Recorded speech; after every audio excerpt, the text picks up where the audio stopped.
ಇದ್ದೇನೆಂದು ಆ ರೈತರ ಭೂಮಿಯನ್ನು ಕಿತ್ತಕೊಳ್ಳಲಕ್ಕೆ ನಿನಗೂ ಸಾಧ್ಯವಿಲ್ಲ, ಈ ನಿನ್ನ ಮಾತ್ರನಿಗೂ ಸಾಧ್ಯವಿಲ್ಲ.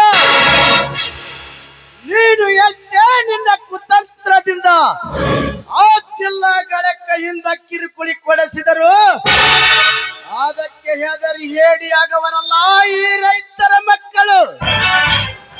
ಅದರಲ್ಲಿ ಒಂದು ಹಿಡಿ ಮಣ್ಣು ಕೂಡ ಕೊಡುವುದಿಲ್ಲ ಎತ್ತರ ಮಗನೇ, ಎತ್ತರ. ಅದು ವೀರಾದಿ ವೀರ MLA ವೀರನಗೌಡರಿಗೆ ನಾನು ಯಾರು ಏನು ಅರಿಯದ ಮಾತನಾಡಿದರೆ ಪರಿಣಾಮ ಸ್ವರ್ಣಿ ಇಲ್ಲದೆ ನಿನ್ನನ್ನು ಯಮನ ದಾರಿ ಇಡಿಸಿಬಿಟ್ಟೇವೆ ಎತ್ತರ ಮಗನೇ. ಏ ನಕ್ರೇಗೌಡ, ಬಾಯಿ ಬಿಗಿ ಹಿಡಿದು ಮಾತನಾಡು. ನಾನು ಯಾರು ಎಂತವನೆಂಬುದೇ ನೀನರಿಯದೆ ಕೋಣಿನ ಹತ್ರ